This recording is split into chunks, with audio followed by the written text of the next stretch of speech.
हमारा घर 3 मंजिला है। मैं और बाजी दरमियानी मंजिल में रहते थे।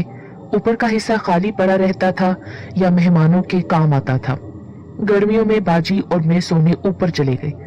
रात गए तक नींद ना आती और हम दोनों हंसते बोलते रहते, किस्से कहानियों में लगे रहते। एक रात का जिक्र है कि जब हमने सोने के इरादे से आंखें बंद की तो मुझे अपने पाँव की तरफ बेइंतहा वजन महसूस हुआ। रफ्ता रफ्ता ये वजनी चीज पूरे जिस्म पर छा गई और उसने मुझे इस तरह बेतहाशा मारना शुरू किया कि मेरे दांत आपस में टकराने लगे। सारा जिस्म लरजने लगा। मैंने महसूस किया कि मेरे में हिलने जुलने की कोई ताकत ही नहीं है। मेरा बदन बिल्कुल शल पड़ गया। ना हिल सकती थी, ना कुछ पढ़ सकती थी। बड़ी मुश्किल से आयतल कुर्सी पढ़ सकी और उसकी बरकत से वो बला दूर हुई। जब जरा होश आया तो मैंने बाजी को आवाज दी। वो जाग रही थी। पूछा, क्या बात है? मैंने कहा, डर लग रहा है। कहने लगी, यही हाल मेरा भी है। फिर हम लोग हिम्मत करके नीचे की मंजिल में आ गए। एक बात अर्ज कर दूं कि मैं बहुत ढीठ किस्म की लड़की थी, बहुत कम डरती थी। खैर, बाकी रात अमन से गुजर गई। सुबह को आंख खुली तो डर का नामो निशान भी न था। तमाम सहेलियों को ये किस्सा मजे ले लेकर सुनाया और उनकी घबराहट का लुत्फ उठाया।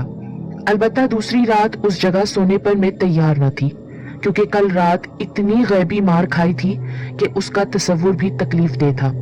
जब मैंने ऊपर सोने से इनकार किया तो मुझे अम्मी ने खूब डांटा। कहने लगी कि तुम तो ऊपर ही सोओगी, ये सब वहम है, इसके अलावा कुछ नहीं। मैंने कहा, तो फिर अम्मी आपको भी मेरे साथ ही सोना चाहिए। खैर, हम ऊपर जाकर लेट गए, मगर नींद का कोसों पता न था। बाजी भी जाग रही थी और डर रही थी। यकायक मुझे अपना बदन फिर शल होता महसूस होने लगा। मैंने बहुत ही मुश्किल से अम्मी को हिलाया। उफ, ये अम्मी का चेहरा था, इस कदर डरावना और इस दर्जा बेहानक कि मेरी चीख निकल गई। मैंने कहा, खुदारा अम्मी मुझे नीचे ले चलें, मैं यहाँ 1 मिनट नहीं ठहर सकती। खैर, अम्मी सहारा देकर नीचे लाई। सब घर वाले घबरा कर उठ गए। गर्ज पूरी रात उसी खौफो इस्तराब में गुजर गई। सूरज निकला तो और भी हालत खराब हो गई, मगर मैंने अपनी खराबी सेहत का जिक्र अम्मी से नहीं किया, क्योंकि अम्मी खफा होने लगती थी। मगर ना जाने खुद अम्मी को क्या हुआ कि चीखें मार मार कर रोने लगी। उसके बाद मुझे ऐसे लगा कि कोई नादीदा हाथ मेरी पुश्त से जिस्म में दाखिल होकर कलेजा निकाल रहा है। बयान नहीं कर सकती कि उस एहसास से कितनी तकलीफ हो रही थी। अब बहन की हालत भी बहुत खराब होने लगी। उन पर भी शदीद इस्तराब तारी हो गया, लेकिन सबसे ज्यादा करबो तकलीफ मेरे चेहरे से नुमाया थी। चाहती थी कि मुझे कोई पीठ की तरफ से पकड़ ले, किसी तरह चैन ना आता था। अम्मी ने जो ये हाल देखा तो पड़ोस की एक औरत के साथ मुझे किसी मौलवी साहब के पास भेज दिया। उन्होंने गले में डालने के लिए तावीज दिया और फरमाया, जिन्नात का असर है। हदायत की कि कभी खुली जगह गुस्ल न करना और गुस्ल खाने में भी कपड़ों समेत नहाना। घर आकर मैंने तावीज गले में डाल लिया, मगर किस कयामत का था वो जिन कि उस तावीज से भी उसका बाल बीका ना हुआ। एक रात में लेटी थी और आलमे होश में थी। पड़ोस में जो लड़ाई झगड़ा हो रहा था उसका शोर बखूबी सुन रही थी। यकायक मैंने अपने बिस्तर पर लेटे लेटे महसूस किया कि मैं घर से दरवाजे से बाहर निकल रही हूँ, और उस वक्त हमारी बैठक से, जो कि बाहर दरवाजे से जुड़ी हुई थी, एक बेइंतहा लंबा शख्स बरामद हुआ। स्याह चमकदार रंग, बड़ी बड़ी सुर्ख आंखें, सफेद लट्ठे की धोती लेकिन मैली, सर पर साफा, गले में तावीज, बुनियान की तर्ज की वास्कट और हाथ में हद दर्जा चमकदार छुरी। मैंने देखा कि वो शख्स अब्बा जान को गंदी गंदी गालियां दे रहा है। हमारे घर के सामने मंदिर है, उसके साथ एक सर्फ का दरख्त खड़ा है। फिर उस हैबतनाक शख्स ने इतनी हैबतनाक चीख मारी कि मेरे कान के पर्दे फट गए और मैंने घबराकर आंखें खोल दी। देखा कि मेरे दोनों हाथ कानों पर हैं और मैं थर थर कांप रही हूँ। ये एक तवील दास्तान है। इस दास्तान को दोहराने के लिए मेरी रूह बेकरार थी, लेकिन मैं मारे डर के इस कहानी को दोहराना नहीं चाहती थी। लेकिन आज चाहे कुछ हो जाए, मैं इस कहानी को अव्वल से आखिर तक सुनाकर ही रहूंगी। हमारे मकान के सामने सर्फ का जो दरख्त है, उसके साए में मोहल्ले के बच्चे और दोपहर को तमाम भंगने बैठती हैं। हमारा नौकर भी वहीं पलंग डालकर बैठता है। उस वक्त भी पलंग वहीं पड़ा था और चंद बच्चे उस दरख्त पर चढ़कर लंगर डाल रहे थे। पड़ोस का एक बच्चा भागा भागा हमारे घर आया और अब्बा जान से कहने लगा, बाबा जी पलंग पर बच्चे चढ़े हुए हैं, आप चलिए और उन्हें उठा दीजिए। ये पलंग हमारे नौकर का था और वो उस वक्त बर्फ लेने गया हुआ था। सब ने कहा कि बच्चों को खेलने दो, लेकिन पड़ोस वाले बच्चे ने न जाने क्यों जिद की और मजबूर होकर मेरे अब्बा को जाना पड़ा। उस वक्त दोपहर के ठीक 12 बजे थे। अब्बा और वही पड़ोस का बच्चा वहीं बैठ गए। यकायक इस कदर जोर का धमाका हुआ कि अल्लाह की पनाह, सारा मोहल्ला लरस गया। तमाम औरतें और मर्द रोते पीटते घर से निकल आए कि हाय बाबा की खैर नहीं। हम लोगों की समझ में कुछ ना आया। घबराकर खिड़की में से झांका तो अजीब नजारा सामने था। वो पहाड़ सा पेड़ जमीन पर गिरा हुआ था। बिजली के तार टूट गए थे, रास्ता बंद हो गया था। सब ने कहा कि मेरे बाबा जान, पप्पू और हमारी गाय का बच्चा सब उसी पेड़ के नीचे दब गए हैं। लोग कुल्हाड़ियां लेकर दौड़े, दरख्त की शाखों को काट कर रास्ता बनाया। अल्लाह का शुक्र है कि अब्बा भी सलामत, वो पड़ोस का बच्चा भी सलामत था, जबकि उसको मामूली खराशी आई थी। हाँ, अलबत्ता गाय के बच्चे की हालत नाजुक थी। जो देखता हैरत करता। सब मुबारकबाद देते कि जान बच गई। हैरानी ये थी कि इतना बड़ा तनावर और छतनार दरख्त यकायक कैसे गिर गया। ना आंधी, ना जलजिला, ना तूफान और दरख्त का ये हादसा। अजीब बात ये कि दरख्त दरमियान में से कटकर गिरा था। जड़ और कुछ हिस्सा अपने मुकाम पर कायम था। सबने कहा कि इसे भी गिरा दिया जाए वरना नुकसान पहुंचाएगा। रात के ठीक 12 बजे वो हिस्सा भी खुद ब खुद जमीन बोस हो गया, जैसे किसी नामहसूस जलजिले ने उसे उखाड़ फेंका हो। रात को दरख्त गिरने से पहले किसी ने बड़ी ताकत के साथ मेरी चारपाई को हिलाया और यही हादसा हमारी पड़ोसन के साथ भी पेश आया, जिसका बच्चा मेरे अब्बू को बुलाकर ले गया था। वो डर के मारे उठकर टहलने लगी। मैं और बाजी वुजू करके गुसल खाने से आ रहे थे कि मैंने देखा कि पलंग जो छत पर पड़ा था खुद ब खुद हवा में उड़ता चला आ रहा है। मैं और बाजी दोनों उस पलंग की जद में थे, यानी वो हमारे सर पर गिर सकता था। हम दोनों भागी और पलंग धमाके के साथ जमीन से टकराया और टुकड़े टुकड़े हो गया। अगर हम दोनों ना भागती तो पलंग हमारे सरों पर गिरता और गर्दन टूट जाती।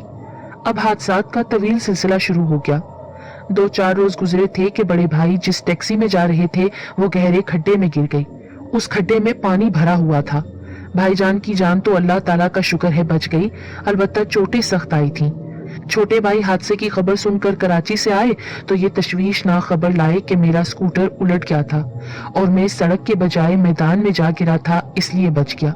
हम अल्लाह का शुक्र भी अदा करते थे और सितम ज़रीफ किस्मत का शिकवा भी करते थे। अब सूरत हाल में एक और तब्दीली हो गई। जिस्म पर बोझ महसूस होने लगा हर बुध की रात को। कभी कभी ऐसा लगता कि कोई भारी भरकम बिल्ली मेरे ऊपर कूद गई। किसी ने शाने पर दोनों हाथ से घूंसे मारे। खाने पीने से कोई दिलचस्पी ना रही थी। हर गजाई चीज से नफरत। गोश्त खा रही हूँ तो अचानक घिन आने लगती। मछली पहले बड़े शौक से खाती थी और अब वो मेरी चिढ़ बन गई। खुश्क चीजें मसलन चने मजबूरन निगल लेती थी, लेकिन कब तक। फल, दूध, घी, हर खुराक से नफरत सी हो गई थी। बेशक सिर्फ मैं चाय पीती थी। उसके बाद ये शिकायत पैदा हुई कि जो चीज खाती उसे मैदा कबूल ना करता। मतली होती, उपकाइयां आती और कै आ जाती। काफी इलाज कराया मगर कोई फायदा ना हुआ। रात भर इस कदर गर्मी लगती जैसे अंगारों पर लौट रही हूँ। बार बार उठकर ठंडा पानी पीती और ठंडा पानी सर पर डालती और फिर पंखे के नीचे लेट जाती। अलगरज मुसलसल हालत बिगड़ती जा रही थी। बुखार पीछा न छोड़ता। सर दर्द के दौरे तो पड़ते ही थे, मैदे में भी शदीद दर्द रहने लगा। फिर हम कुछ दिन के लिए कराची आए तो करनेलगंज कानपुर के एक बुजुर्ग जो चंद महीने के लिए कराची आया करते थे उनकी खिदमत में हाजिर हुए। उन्होंने एक तावीज दिया, बाजू पर बांधा। उससे मैदे की तकलीफ खत्म हो गई। फिर हम लाड़काना चले गए। एक दिन जब मैं दोपहर के वक्त आंखें बंद किए लेटी थी तो बंद आंखों ने ये देखा कि एक सपेरा कहीं से आया और कहने लगा, शमीम मैं तुम्हें नहीं छोड़ूंगा। मैंने घबराकर आंखें खोल दी और अम्मी को आवाज देकर अपने पास बुलाया। ये सिलसिला कई रोज तक चलता रहा। पहले वो सपेरा अकेला आता था, फिर उसके साथ कुछ और लोग भी आने लगे। अब तो मेरी हालत और भी खराब हो गई। घर वाले भी परेशान थे। अम्मी ने कुछ दुआएं पढ़ी और कहा कि अगर सपेरे के वाक्य में कोई सदाकत है तो मुझे ख्वाब में बता दिया जाए। यानी अम्मी ने मेरे बारे में इस्तिखारा किया। फिर अम्मी सो गई। ख्वाब में देखा कि एक सपेरा आया है और कह रहा है, मैं शमीम को हरगिज न छोड़ूंगा, अपने साथ ले जाऊंगा, ख्वाह तुम कुछ भी कर लो। खौफ और दहशत से अम्मी की आंख खुल गई।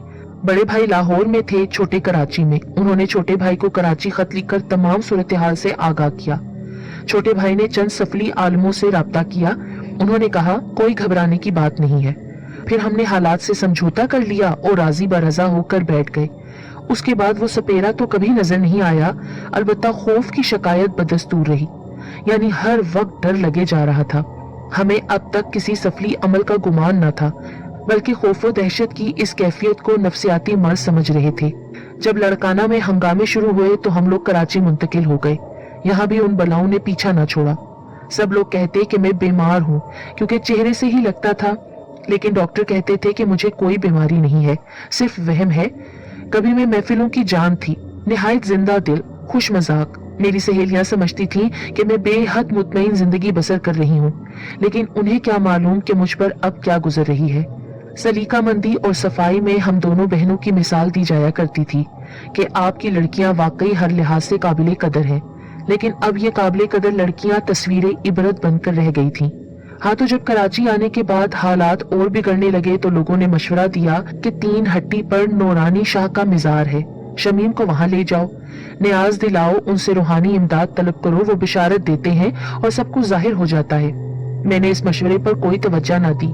फिर एक रोज बाजी की एक दोस्त मिल गई, शहनाज नाम था उनका। उसकी हालत भी खराब हो गई थी, यानी उस पर भी कोई असर था। आखिर शहनाज को फूल वाले बाबा के पास ले गए। फूल वाले बाबा ने तावीज देकर शहनाज को मशवरा दिया कि तुम नूरानी शाह के मजार पर जाओ। शहनाज को नूरानी शाह के मजार पे ले जाया गया। वहां जाकर शहनाज की हालत गैर हो गई, हाल खेलने लगी। उसने कहा मेरा नाम रब्बानी है, मैं मकान चाहता हूँ, मकान। गर्ज 3 घंटे तक शहनाज का यही जिन्नाती दौरा जारी रहा। किस्सा मुख्तसर, शहनाज के मशवरे से हम भी नूरानी मियाँ के मजार पर गए। वहां मजार की जाली पकड़कर बैठना पड़ता है, तो खैर मैं जुमेरात को नूरानी मियाँ के मजार पर गई और जाली पकड़कर बैठ गई। ऐसे लगा कि बिजली का करंट लग गया। अजीब सी हालत हो गई। वहां एक साहिबा आती हैं जिनका दावा है कि उन पर नूरानी शाह तशरीफ लाते हैं। वो मुझे घूर घूर कर देखने लगी। फिर कहा तुम पर जिन्नात का असर है, तुम्हारी आंखों की चमक बता रही है। बाजी से कहा कि तुम पर भी जादू कराया गया है, जिन्नात जादू से ही आए हैं। हमें कुछ यकीन आया, कुछ ना आया। अम्मी को बताया, उन्होंने कहा कि तुम उस औरत के चक्कर में ना पड़ो, अलबत्ता मजार पर जाती रहो। एक रोज जुम्मे की शब में तो मेरी मुसीबत ही आ गई। सोए तो देखा कि अजीब सी जगह है, अंधेरा फैला हुआ है, 2 औरतें बैठी झूम रही हैं। फिर एक सायानुमा वजूद जमीन पर लेटा नजर आया, इतना लंबा चौड़ा कि बयान नहीं कर सकती। उसके जिस्म पर, अगर उसे जिस्म कहा जाए तो बाल थे। साए की शक्ल मुझे नजर ना आई। अब जो देखा तो वो दोनों औरतें जो बैठी झूम रही थी नजरों से ओझल हो गईं। फिर वही साया जो जमीन पर लेटा हुआ था मुझ पर छाता चला गया। इतनी तकलीफ हुई, बदन में इतने कांटे चुभे कि मैं बयान नहीं कर सकती। मैंने बेकरार होकर आंखें खोल दी। उसके बाद भी पांव के तलवों और जिस्म में कांटे चुभने का एहसास होता रहा। बेदारी में भी अपने वजूद पर इस कदर में वजन महसूस करती थी कि बयान नहीं कर सकती। फिर नहीं मालूम किस तरह नींद आ गई। ख्वाब में देखती हूँ कि मैं बेतहाशा रक्स कर रही हूँ किसी गाने की आवाज पर। कोई गीत गा रहा है। इससे पहले भी एक मर्तबा इस गीत की आवाज मेरे कान में आई थी। मैंने पूछा किसी ने रेडियो खोला है या पड़ोस में कोई गा रहा है, तो सबने इनकार किया, यानी ये सब मैं ख्वाब देख रही हूँ। जी हाँ, वही गीत जारी था और वही रक्स, और रक्स भी इस कदर बेगैरती के साथ कि अल्लाह की पनाह। एक अजनबी मर्द दाहिनी तरफ है और दूसरा बाएं तरफ, और मैं दोनों के दरमियान रक्स से गुनाह कर रही हूँ। मैंने दुपट्टा सर से उतार लिया और ये तस्वुर करने लगी कि मैं रेहाना हूँ। रेहाना मेरी कजन थी। मैंने बिल्कुल उसी तरह के कपड़े पहने हुए हैं जैसे रेहाना पहनती है। कोई कह रहा है कि तुम शमीम नहीं हो, रेहाना हो। सुबह तक आलिम ख्वाब में यही रक्से मस्ताना जारी रहा। सुबह उठकर अम्मी और बाजी को बताया और जो तकलीफ मुझ पर गुजरी थी उसकी तफसील भी बयान कर दी, और मैंने कहा कि मैं अपने आप को रेहाना देखती थी। माँ बाप किस कदर परेशान हुए होंगे आप खुद अंदाजा लगा सकते हैं। मैंने आजिज आकर अल्लाह की हजूर दुआ की कि या इलाही कि मुझे इस रूहानी अजाब से निजात दे और मुझ पर जो असर भी है उसे जाहिर कर दे। शाम के वक्त फिर हजरत नूरानी शाह के मजार पर हाजिर हुए तो अचानक गर्दन को झटके लगने लगे। मैंने गर्दन को कायम रखने की बेहद कोशिश की, इस ख्याल से कि शायद नफ्सियाती असर है। गर्दन खुद ब खुद हिलने लगी है, लेकिन गर्दन बराबर किसी खुदकार खिलौने की तरह इधर उधर हिल रही थी। आंखें बंद थीं, सबकी गुफ्तगू सुन रही थी, मगर मैं अपनी जगह से ना तो हिल सकती थी और ना बोल सकती थी। सर भी इंतहा भारी हो रहा था। कुछ देर के बाद वहां एक साहिबा आई। उन्होंने कहा कि जोना मार्केट में मीरा सैयद अली शाह का मजार है, उस मजार पर जाओ। तुम्हारे सर पर जो जिन मुसल्लत है वो खुद ब खुद बोल उठेगा और नामो निशान बता देगा। फिर हमने ये मामूल बनाया कि जुमेरात को नूरानी मियाँ के मजार पर जाते थे और जुम्मे को मीरा सैयद अली शाह के मजार पर। दूसरी जुमेरात को नूरानी शाह के मजार पर मैंने बेइंतहा हाल खेला। बेहाल हो गई मैं। उसी आलम में किसी औरत का पाँव मेरे जिस्म से लग गया। पाँव का लगना गजब हो गया। जनून जो तारी हुआ मुझ पर तो उस औरत को बेतहाशा पीटने लगी। खुद ब खुद मेरी जुबान से निकला कि सामने से हट जाओ, मैं इसे जान से मार दूंगा, गला दबा दूंगा। मैं बराबर उन्हीं फिक्रों को दोहराई जा रही थी। जो भी सामने आता उस पर हमला कर बैठती। हाजिरी के दरमियान चीख चीख कर रो रही थी, जालियों से सर टकरा रही थी। शाम के 6 से रात के 10 बज गए। सलाम भी खत्म हो गया, मगर मैं अपनी असली हालत पर ना आई। फिर मुझे उल्टी आई। जोना मार्केट वाली साहिबा ने पूछा, क्या इस वक्त तक हाल खेलेगा जब तक कवाली ना होगी? मैंने इकरार में सर हिला दिया। निढाल होकर फर्श पर गिर गई और उन्हीं खातून की गोद में हाल शुरू कर दिया। अलगरज अजीबो गरीब तमाशा था। यहाँ तक के कवाल आ गए। ढोल पर थाप पड़ी तो मुझे होश आ गया। अलबत्ता अब दूसरी औरतें तड़पने लगीं। दूसरे रोज जुम्मे का दिन था। हम मीरा सैयद अली शाह के मजार पर गए। वहां पर एक चक्की लगी होती है। मरीजों या जिन गिरफ्ता और आसेब ज़दा लोगों को उस चक्की के गिर्द घुमाया जाता है। अगर वाकई वो किसी जिन के जेरे असर हो तो उसका दाहिना हाथ चक्की से चिपक जाता है, उस पर बेखुदी तारी हो जाती है और फिर वो सब कुछ बताने लगता है। मैं और शहनाज दोनों उस चक्की के गिर्द घूमने लगे। हम दोनों घूम रहे थे कि मेरी आंखों के सामने से शहनाज ओझल हो गई और मैं बड़ी तेजी से लट्टू की तरह घूमने लगी। शहनाज कहीं नजर न आई। अब मैं सचमुच घबरा गई। दिल कह रहा था कि अल्लाह के लिए यहाँ से भाग चलें। मैंने बार बार बाजी और उनकी सहेली से पूछा कि मैं चक्की को छोड़ दूं। मेरा दाहिना हाथ चक्की से चिपक गया था, मगर उन्होंने मना किया। बाजी ने बताया कि मेरी आंखें उस वक्त लाल अंगारा हो गई थीं। मेरी बत्तीसी बंद हो गई थी। लोगों ने पूछा कि आप कौन हैं, मगर मैंने कोई जवाब नहीं दिया। सुन सब कुछ रही थी, बस बोलने चालने की कुव्वत सलब हो गई थी और मुसलसल इस शिद्दत से घूरे जा रही थी जैसे आंखें हल्के चश्म से निकलकर बाहर आ पड़ेंगी। मेरी हालत इतनी खराब हुई थी कि भाई भी घबरा गए। तय ये हुआ कि किसी आमिल या जिन उतारने वाले के पास चलना चाहिए, क्योंकि फकत मजार पर जाकर हाल खेलने से काम नहीं चलता। आखिर एक आमिल साहब का नाम तजवीज हुआ, लेकिन पता चला कि वो हजारे चले गए हैं और जून तक आएंगे। मेरी हालत इस कदर खराब थी कि जून तक इंतजार करना मुमकिन न था। चुनाचे एक पानी वाले बाबा के पास गए। वो भी जिन्नात के एक्सपर्ट थे। उन्होंने मेरा हाल देखकर कहा कि जिन्नात वगैरह कोई नहीं है इनके ऊपर। ये सुनकर बड़े भाई खुश हुए, क्योंकि रेहाना हमारी कजन, जिसे वो रानी कहते थे, वो इल्जाम से बरी हो जाती थी कि उसने हम पर कुछ नहीं करवाया। छोटे भैया ने भी कहा कि मेना कहता था कि जिन या जादू का किस्सा नहीं है, महज नफ्सियाती बीमारी है। मगर नफ्सियाती बीमारी कह देने से मेरे मर्ज में तो इफाका नहीं हुआ। वही तकलीफ थी और वही हाल। घर का माहौल भी इस कदर पुरअसरार हो जाता था कि दोनों भाई भी इस पुरअसरारियत को महसूस करते थे, लेकिन मुंह से इकरार न करते थे। फिर जिन फूल वाले बाबा के पास शहनाज जेरे इलाज थी, मैं उनके पास गई। उन्होंने नजर डाली और छुरी लेकर कुछ पढ़ने लगे, मगर हाजिरी ना हुई। तो वो कहने लगे कि ये जिन भेजा हुआ लगता है। इससे मुराद ये था कि ये जादू के जरिए आया है। फिर मुझे उन्होंने एक गंडा अनायत किया। जो ही मैंने घर आकर गंडा गले में बांधा, सर का पिछला हिस्सा मन भर का हो गया और हाल किसी कैफियत तारी हो गई। मैंने डर कर गंडा उतार दिया तो जरा तबीयत संभली। जुम्मे के रोज फिर मीरा सैयद अली शाह के मिजार पर हाजिरी हुई।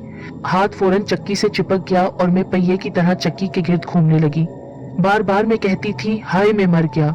मेरे मुंह से हैबतनाक चीखें निकल रही थीं और बार बार कह रही थी, हाय मर गया, हाय मर गया, छोड़ दे जालिम, छोड़ दे। लोगों ने मुझे जबरदस्ती पकड़कर मिजार की जाली के पास बिठा दिया। वहीं एक साहिबा मौजूद थी जिन्होंने कहा, मैं सैयदानी हूँ। फिर उन्होंने मुझसे कहा, बता तू कौन है, तू बच्ची को क्यों सता रहा है? मेरे जरिए जिन ने जवाब दिया, मैं नहीं बताऊंगा, मैं नहीं छोड़ूंगा। फिर उन सैयदानी साहिबा ने जिद की, नहीं तुझे बताना पड़ेगा, तुझे छोड़ना पड़ेगा। उस पर मुझे गुस्सा आ गया या जिनको गुस्सा आया और मैंने उन्हें बुरी तरह पीट डाला। फिर अचानक मेरी आवाज मर्दों की तरह भारी हो गई और मैंने ओल फूल बकना शुरू कर दिया। दूसरे जुम्मे को मजार पर गई तो मैंने मुठियां भींच ली। पांव पटकने लगी। मेरी गर्दन कमर से लग गई और चीखने लगी, अरे जालिम, मेरी गर्दन ना तोड़, मेरी गर्दन टूट रही है। ये महसूस हो रहा था कि कोई मेरी गर्दन मरोड़ रहा है और वो बीच में से टूट जाएगी। मैं फर्श पर तड़प रही थी। एक खातून ने मेरे बाल पकड़ लिए और पूछा कि तू कौन है, अपना नाम बता। मैंने कहा कि मजबूर ना करो, मैं अपना नाम नहीं बता सकता। सवाल किया कि तेरे साथ कितनी फौज है। जवाब आया, मैं अकेला हूँ। असर की अजान शुरू हुई तो मैंने 5-7 बार कलमा पढ़ा। मैं रो रही थी और अल्लाह को पुकार रही थी। फिर चंद लम्हे बाद मैंने हाजिरीन को मुखातिब करके कहा, मेरी गर्दन टूट चुकी है, चंद लम्हे का मेहमान हूँ, अल्लाह हाफिज। फिर मैं बेहोश हो गई। बेहोशी चंद लम्हे तारी रही, उसके बाद होशो हवास बहाल हो गए। सब ने कहा कि न्याज दिलाओ, शमीम होश में आ गई है। चुनाचा बहुत सी मिठाई मंगवाकर न्याज दिलवाई गई। न्याज दिलवाने के थोड़ी देर बाद ही फिर सर भारी होना शुरू हो गया, जो अलामत है जिन्नाती दौरे की। इस बार कमर पर जबरदस्त दबाव महसूस हुआ। बड़ी सख्त तकलीफ थी, मगर मैं खामोशी के साथ उस तकलीफ को सह रही थी। आखिर जमीन पर गिर गई, यानी मुझे दौरा पड़ गया था, यानी वो जिन आ गए थे। लोगों ने कहा, तुम्हारी तो गर्दन टूट गई थी, तुम तो मर गए थे, फिर तुम कहां से आ गए? तो मैं कह के मार मार कर हंसने लगी, मगर जुबान से कुछ ना कहा। आखिर मुझे लोग घर ले आए। फिर अगले जुमे मजार पर गई तो चक्की पर हाथ रखते ही चिपक गया। तकलीफ के मारे कमर दोहरी होने लगी, मुंह से आह निकली शिद्दत तकलीफ के सबब, और फिर जुबान बंद हो गई। शाम तक यही होता रहा। इसके बाद शहनाज आई, उस पर भी जिन्नाती असरात थे। वो चक्की के पास जाना चाहती थी, मुझे कहा तुम आओ। उस वक्त मैं ठीक थी, मैंने कहा मैं नहीं जाऊंगी, और मुझे मजबूरन उसके साथ चक्की पर जाना पड़ा। चक्की के करीब जाते ही फिर दौरा पड़ गया। बुरी तरह चीखने चिल्लाने लगी, हाय मेरी कमर, अरे मेरी कमर टूटी। अब मैंने पंजाबी में गुफ्तगू शुरू कर दी। फिर फर्श पर बैठकर दोनों हाथों से सर पीटने लगी, फर्श पर तड़पने लगी, बाल नोचने लगी। फिर उठकर भागी और मिजार की तरफ गई। जाली पकड़ ली, फिर चिल्लाने लगी, ओए जालिमा, मेरी आबदा बड़ी बीमार है, एक ही बेटी है, अगर वो मर गई तो क्या होगा? एक ही बेटी है, उसे पानी कौन पिलाएगा? घर पर वो बिल्कुल तन्हा है। सुबह जितनी जल्दी कहोगे आ जाऊंगी, अब मुझे जाने दो। मेरा अंदाज बिल्कुल ऐसा था गोया किसी से मुखातिब हूँ, कोई मेरे सामने मौजूद है। जब इस तरह बकवास कर चुकी तो गुस्सा आ गया। कहने लगी कि अच्छा देखती हूँ तुम मुझे किस तरह रोकता है। ये कहकर मैं दरवाजे की तरफ दौड़ी। लोगों ने पकड़ लिया। मैं धाड़ी, शमीम, ओए जलील कमीनी, आज तेरा जनाजा निकालूंगी, देखूं तुझे कौन बचाता है। बाजी सामने खड़ी थी, उनसे कहा, सुल्ताना कुतिया, आज तेरा जनाजा भी निकालना है। ये हंगामा जारी था कि मेरे बाजू से वो तावीज निकलकर जमीन पर गिर गया जो रहमान शाह ने दिया था, और मैंने बेतहाशा रहमान शाह को गालियां देना शुरू कर दी कि बदमाश बुड्ढा, उसने ये तावीज दिया था कि मैदे का दर्द दूर हो जाएगा, मगर इसका मतलब कुछ और था। बड़ा हरामजादा है। शमीम की माँ का कलेजा अपनी जुबान से चाटूंगी, देखना एक एक को मार दूंगी। वो मुझे भगाना चाहता है, मैं उससे भी बदला लूंगी। गोया अब मुझ पर जिन की बजाय किसी मादा जिन्नी का तसल्लुत हो गया था। आज मैं शमीम की बदौलत कैद हुई हूँ, उसे खाए बगैर न छोड़ूंगी। यकायक मजार की जाली से मेरा सीना और पेट चिपक गए। मैं फरियाद करने लगी, हाय मेरा मैदा, हाय मेरा कलेजा फट गया। यकीन कीजिए बुरी तरह हाथ पांव मार रही थी। इस आलम में रात हो गई। दूसरे दिन भी यही बेखुदी तारी रही। इस हालत में खूब रक्स किया, खूब नाची। तकरीबन 1 साल तक जिंदगी इसी तरह बोझ बनी रही। शायद ये सिलसिला तवील होता कि एक दिन सरेरा वो मिल गए। उन्होंने अपना नाम हर किसी को बताने से मना किया है, इसलिए मैं वो कह रही हूँ। उन्होंने मुझे रोक लिया। मेरे साथ अम्मी भी थीं, वो भी रुक गईं। तब वो अम्मी से बोले, बाजी इस पर साया है, मुझे मेरे पीर ने एक अमल बताया है। मैं आमिल नहीं हूँ, पर पीर के हुक्म पर लोगों के काम आता हूँ। कोई पैसा नहीं लेता। अगर आप कहें तो मैं इसके लिए कुछ करूँ। अंधे को कर चाहिए था 2 आंखें। अम्मी फौरन राजी हो गईं। वो हमारे घर तक आए। उस वक्त तक मुझे कुछ भी महसूस नहीं हो रहा था, मगर जैसे ही उन्होंने कमरे में पहुंचकर जानिमाज बिछाई और कुछ पढ़ना शुरू किया, मुझे ऐसे लगा जैसे किसी ने मेरे अंदर अंगारे भर दिए हों। ये कैफियत आधे घंटे तक रही। फिर मुझे नींद आ गई। सोकर उठी तो वो साहिब जा चुके थे। अम्मी से मालूम हुआ कि बहुत पूछने के बाद भी उन्होंने अपना पता नहीं बताया। 1 गिलास शरबत के अलावा हर चीज के लिए मना कर दिया। वो दिन है और आज का दिन, फिर ऐसे दौरे नहीं पड़े। अब तो मैं 3 बच्चों की माँ हूँ, लेकिन जब भी मुझे वो अय्याम याद आते हैं जब मुझ पर ये सब कुछ बीता, तो खौफ की एक लहर पूरे जिस्म में दौड़ जाती है। अल्लाह गवाह है कि एक एक सतर जो मैंने आपको बताई है वो सही है। इस सारे वाकये में जरा सा भी झूठ शामिल नहीं।